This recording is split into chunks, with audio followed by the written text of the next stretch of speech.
제가 한 장씩 계속돼 설교 말씀을 했는데 어느덧 이제 막바지에 다다른 것 같습니다. 아마 고린도전서에서 오늘 15장이 장절수로는 아마 가장 긴 절수를 차지하고 있지 않나 생각을 하는데요. 또 타이밍이 이번 주에 부활절을 지내고 나서 꼭 맞추려고 그런 건 아닌데 이상하게 딱 맞게 되어서 또 감사하라고 생각을 하고요.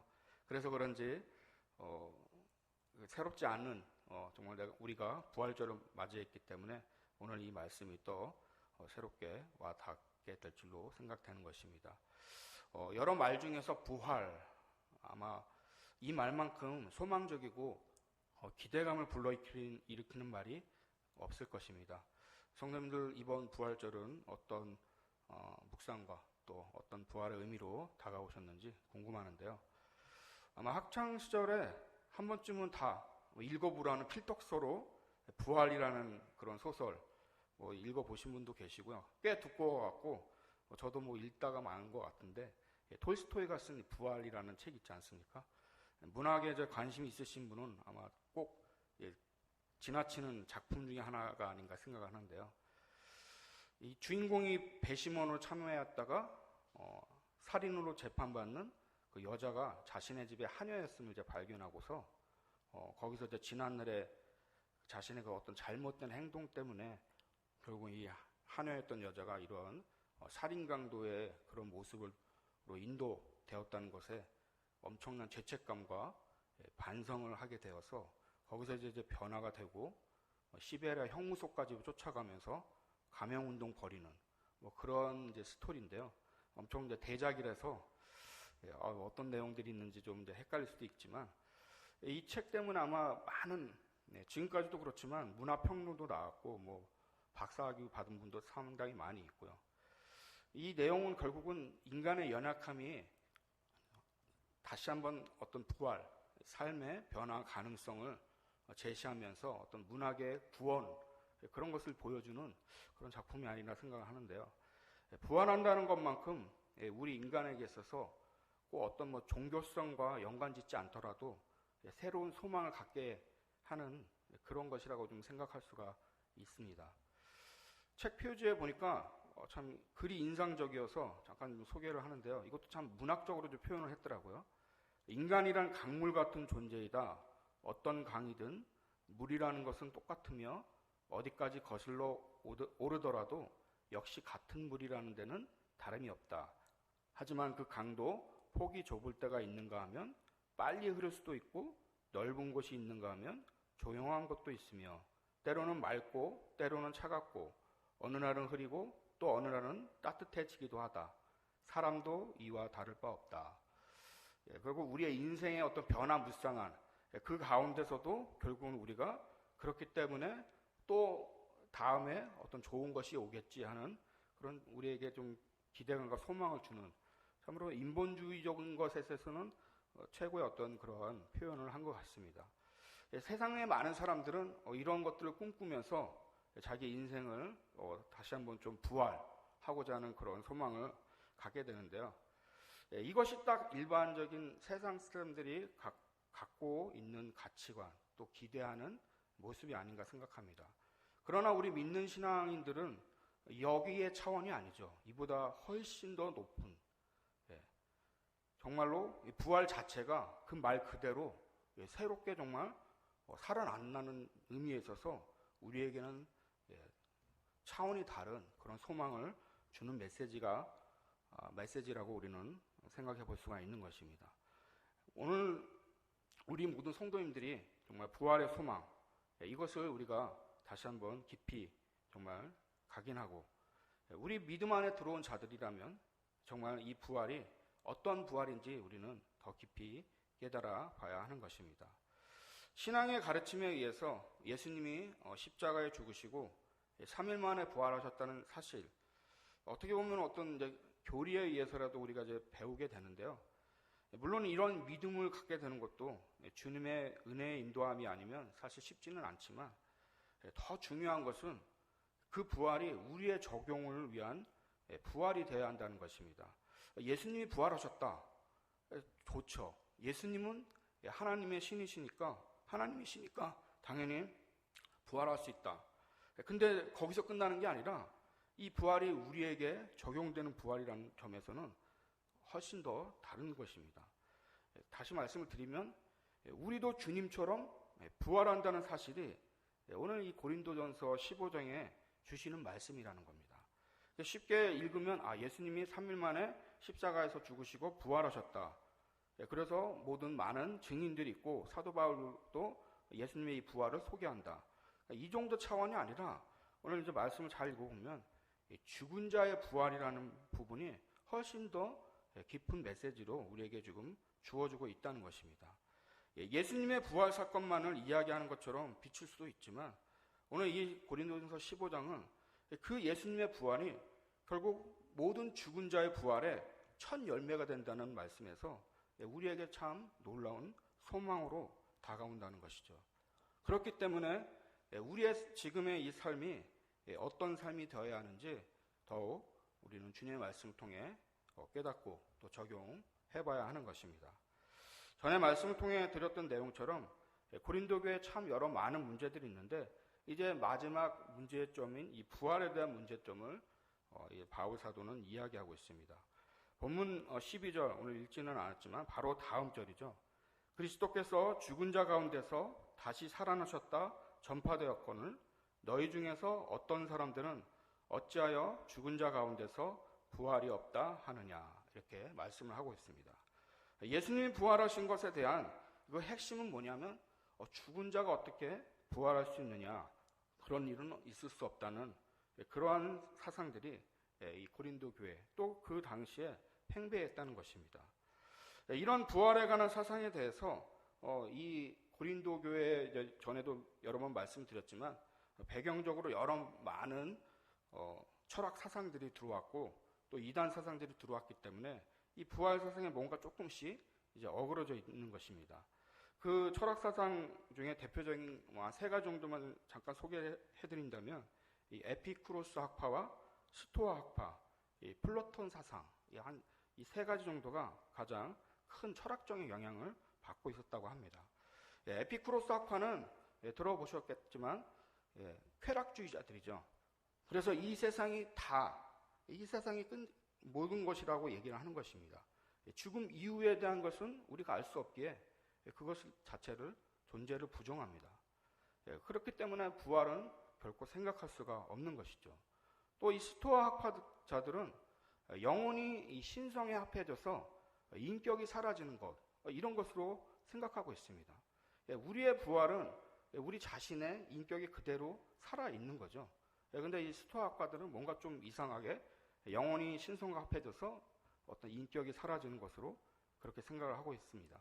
또 플라톤주의자들은 영혼의 불면성은 인정을 하지만 육체의 부활은 인정하지 않는 것입니다. 그러니까 영은 부활하지만 육체는 부활하지 않는 것. 이것도 하나님의 어떤 성경 사상에서는 그릇된 모습이라고 할 수 있죠. 우리는 영과 육이 다 부활한 줄로 믿습니다. 모두가 잘못된 부활 사상을 가지고 있었고 이러한 사상들이 고린도 교회 안에 또 여러 많은 성도들을 또 혼란하게 해서 이제 복음이 이상하게 된 것입니다. 바울 사도는 그래서 오늘 다시 한번 예수 그리스도의 부활이 주는 그 의미와 확실한 소망을 좀 가르쳐주고 있는데요.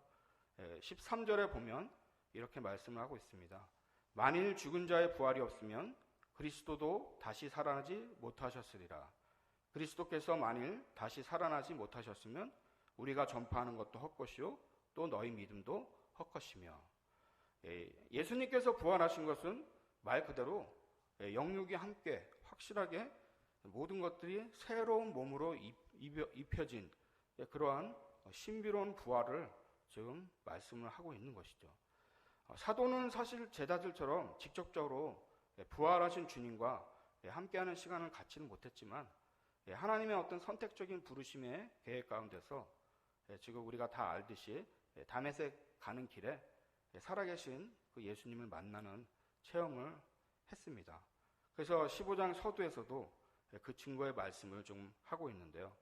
자기가 얼마나 하나님의 교회를 박해한 사람이었는지 참 내가 사도로 칭함받기에 참 부끄러운 사람이었지만 결국은 하나님의 은혜로 모든 것들이 하나님의 그 말씀대로 나를 이렇게 사도로 세워주시고 또 부활하신 이 주님을 증거할 수 있는 자리로 이끌어줬다는 것을 지금 사도는 고백하고 있습니다.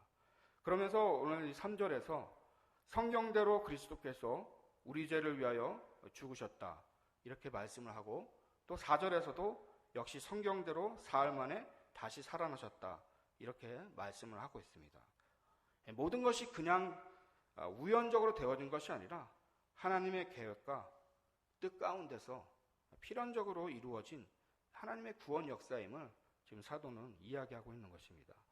우리가 이 하나님의 부활이 그냥 어느 시점에서 부활이 이루어진 것이 아니라 이 모든 것들이 성경대로 하나님의 계획 가운데서 다 이 모든 것들을 관통하면서 이 역사가 이루어졌다는 것을 사도는 증거하고 있는 것이죠.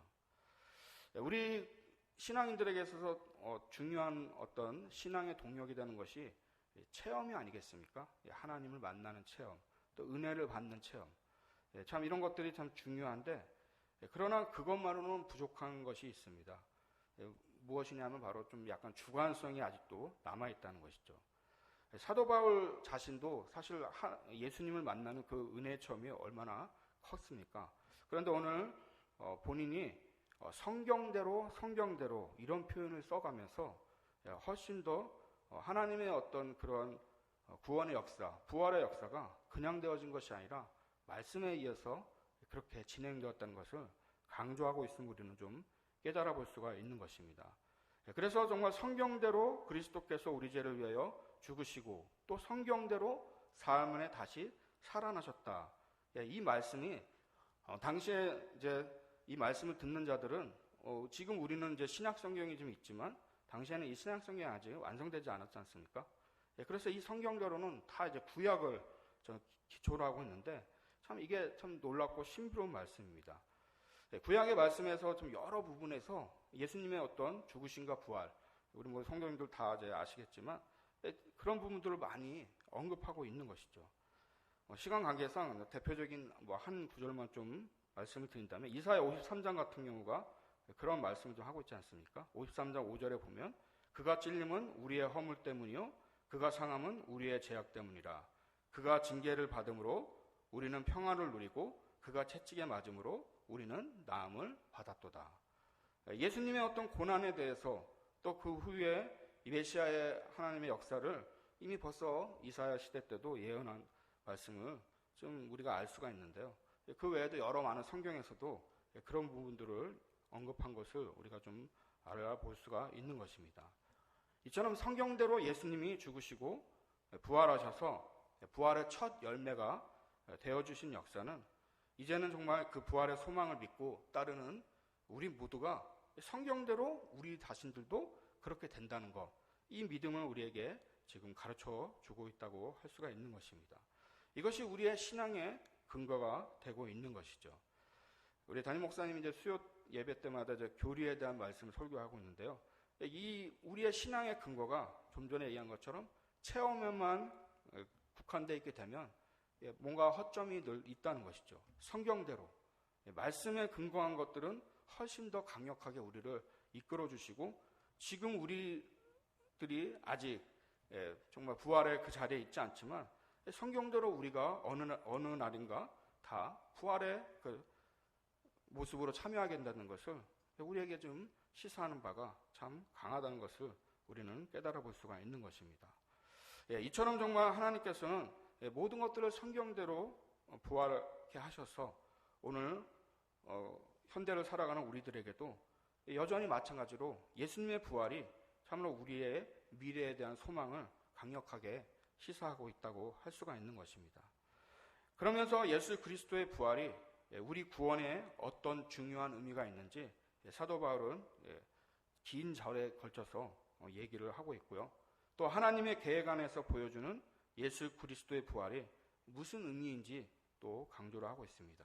그리고 결국은 그 예수 그리스도의 부활이 오늘을 살아가는 성도들에게 어떤 중요한 의미인지 우리에게 시사해주고 있는 것입니다. 차례대로 먼저 좀 살펴보는 것은 예수 그리스도의 부활이 우리의 구원에 어떠한 중요한 의미가 있는 것인지, 좀 전에 말씀한 것처럼 예수님이 부활하지 않았다면 결국 우리의 믿음이라는 것은 헛것이고 아무것도 아니라는 것을 지금 말씀해주고 있는 것입니다. 그래서 바울 사도가 본문 12절에서 그렇게 말씀하지 않습니까? 그리스도께서 죽은 자 가운데서 다시 살아나셨다 전파되었거늘 너희 중에서 어떤 사람들은 어찌하여 죽은 자 가운데서 부활이 없다 하느냐.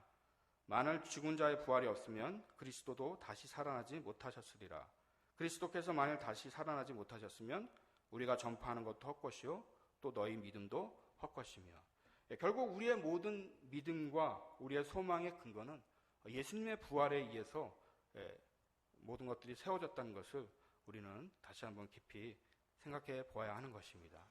주님이 주신 구원은 영생으로 이어지는 것이고 결국 주님께서 부활하신 모습은 우리에게도 동일하게 너희들에게도 죽은 자의 부활이 있다는 것을 우리에게 소망으로 보여주고 계신다는 것입니다.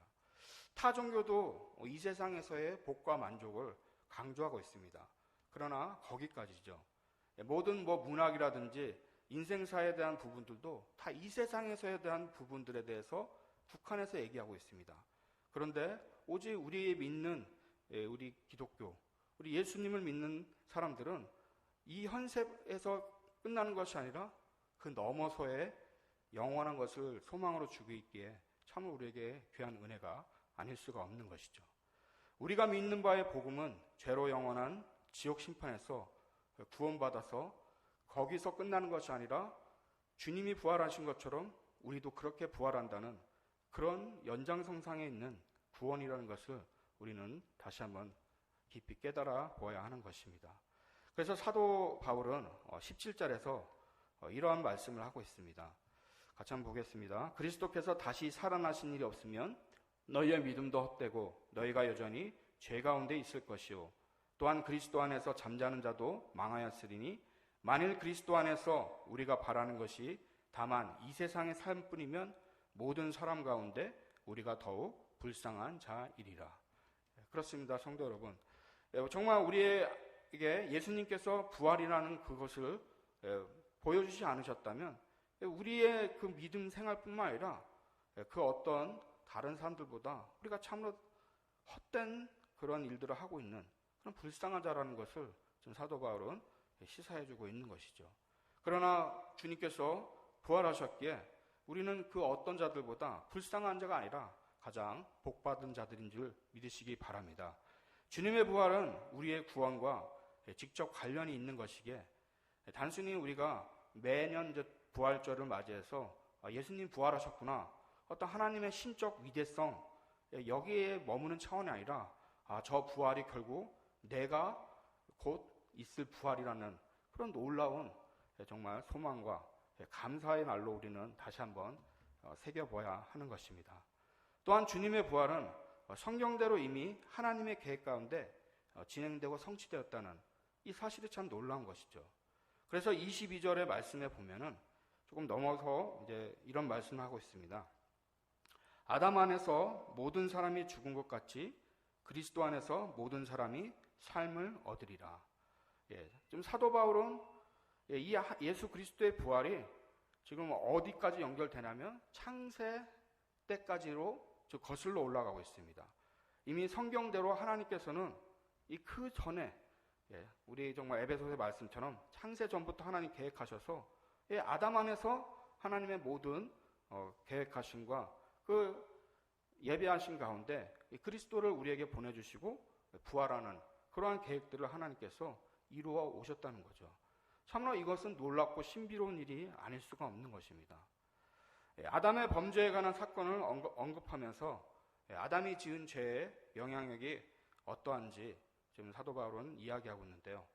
결국 어떤 사람들은 아담의 죄가 나랑 무슨 상관이 있느냐 부인하기도 하는데 그 죄의 영향력으로 인해서 우리 모두가 정말 이제 구원의 자리에 있지 못한다는 것, 또 이 구원의 자리에 있지 못한 상태에서 예수님의 부활로 말미암아서 우리는 정말 예수님처럼 구원과 함께 부활로 간다는 놀라운 복음을 우리에게 보여주고 있는 것입니다. 하나님의 사랑으로 예수님의 죽으시고 부활하심을 통해 삶을 얻을 소망을 이제 우리에게 주셨다는 것은 참 우리에게 놀라운 은혜이고 놀라운 복음이라는 것을 우리는 깨달아 보아야 하는 것입니다.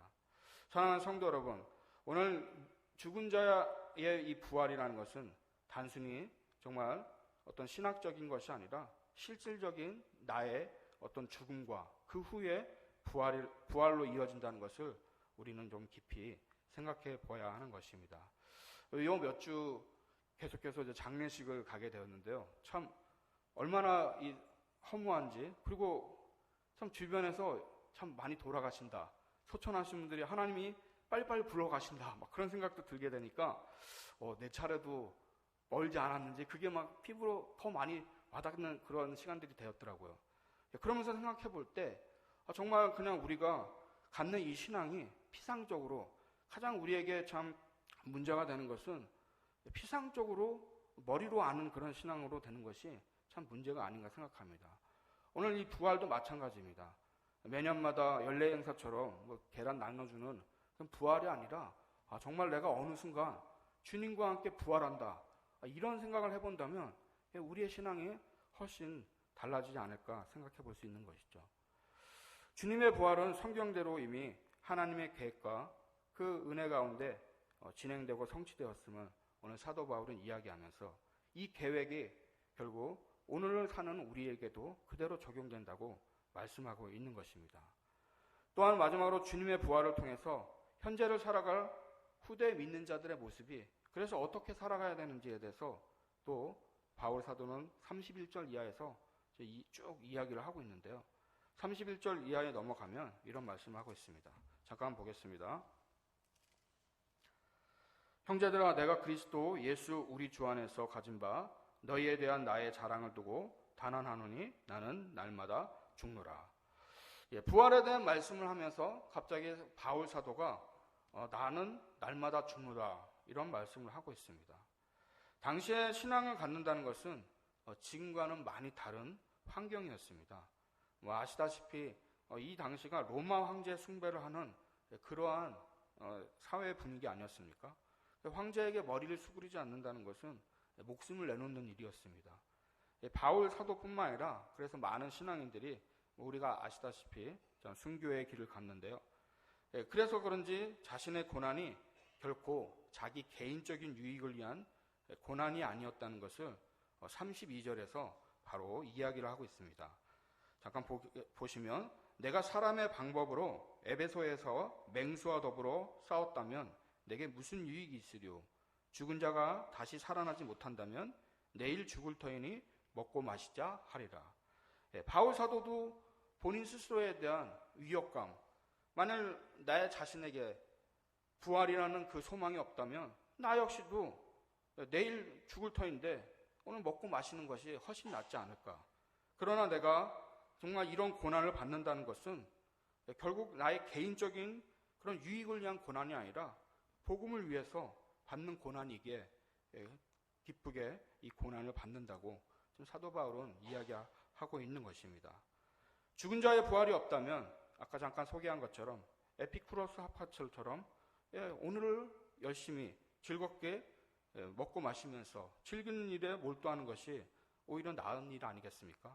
그러나 부활이 있기에 오히려 복음과 진리를 지키고 그것 때문에 받는 고난이 헛되지 않다는 것을 사도는 이야기하고 있는 것입니다. 왜 그렇습니까? 그 고난에 대해서 하나님이 판단하시고 그에 따른 보상이 주어지기 때문이라고 말씀하고 있는 것입니다. 우리 성경 한번 잠깐 찾아보겠습니다. 요한복음 5장 29절의 말씀인데요. 다 같이 한번 찾아보시겠습니다. 요한복음 5장 29절입니다. 같이 한번 읽어보겠습니다. 요한복음 5장 29절. 자, 시작. 선한 일을 행한 자는 생명의 부활로, 악한 일을 행한 자는 심판의 부활로 나오리라. 아멘. 네, 그렇습니다. 결국 하나님께서 모든 자를 부활케 하시는데 선한 일을 행한 자는 생명의 부활로, 악한 일을 행한 자는 심판의 부활로 나오게 하신다고 말씀하고 있습니다. 그렇기 때문에 오늘 사도는 날마다 내가 죽는다 하는 것은 부활이 있기 때문에 죽음이 전제되고 결국은 나의 이 죽음은 결코 헛된 죽음이 아닌 하나님의 영광을 위한 죽음이라고 지금 사도는 이야기하고 있는 것입니다. 부활은 언제나 죽음을 전제로 주어지고 있다는 것을 우리는 생각해 볼 수가 있습니다. 우리 믿는 자들은 죄에 대해서는 죽고 그리스도의 생명으로 살아나는 그러한 자기 부인의 신앙을 위해 힘써야 한다고 말씀드릴 수 있는 것입니다. 언제나 인간관계에서도 그렇더라고요. 시끄러워지고 막 이렇게 뭔가 좀 분열이 일어날 때 가장 빠른 방법은 내가 죽으면 됩니다. 그게 좀 어렵죠. 내가 죽으면 모든 게 다 편안한데 이 진리를 알지만 참 내가 죽는다는 게 쉽지가 않다는 것이죠. 내가 안 죽어서 힘들어지고 평안을 잃어버리고 참 모든 것들이 어려지는 것을 우리가 기억해 볼 때 오늘 사도 바울이 나는 날마다 죽노라는 이 고백의 메시지를 우린 좀 깊이 좀 가슴에 새겨봐야 할 것입니다. 결국 부활 신앙으로 인도받는 자들은 죽음을 통해서 새로운 삶이 열려진다는 것. 그렇게 우리는 오늘도 이 힘든 현실의 삶 가운데서 내 뜻대로 사는 삶이 아닌 주님의 인도하심을 순종하면서 때로는 내가 죽어야 한다는 그런 말씀 앞에 우리는 겸허히 순종해야 할 것이라고 말씀드릴 수 있는 것입니다. 사랑하는 성도 여러분, 우리의 정말 이 부활의 소망은 결코 멀리 있는 것이 아닌 바로 내 자신이 죽은 자의 부활로 다시 예수님처럼 우리에게도 그렇게 온다는 것을 우리는 깊이 깨달아 보아야 할 것입니다. 읽지는 않았지만 34절에 그래서 마지막으로 이렇게 바울 사도는 얘기하고 있는데요. 깨어 의를 행하고 죄를 짓지 말라. 이런 말씀으로 결국 이제 마무리를 하고 있습니다.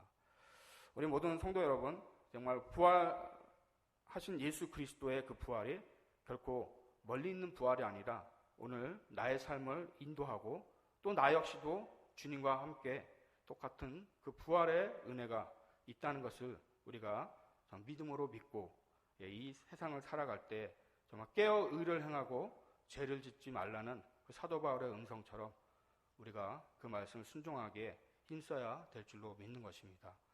말씀을 맺겠습니다. 예수님의 부활은 곧 죽은 자의 부활의 시작을 알리는 첫 신호탄이었으며 그 열매가 결국 얼마 안 있어서 우리들의 열매임을 우리가 기억할 때 오늘 우리들의 삶이 결코 그냥 헛되게 사는 삶이 아니라 주님을 따라서 정 때로는 고난도 받고 어려운 일도 있지만 그것을 통해서 하나님의 귀한 보상이 주어짐을 기억하고 우리가 하나님의 뜻을 따라 순종하며 나가야 할 것입니다. 이 소망이 우리에게 있기에 오늘의 녹록지 않는 현실 가운데서도 믿음으로 담대히 걸어나가야 될 줄로 믿습니다. 모두가 이 은혜 안에서 날마다 승리하는 모든 성도님 되시길 진심으로 축복드립니다. 기도드리겠습니다.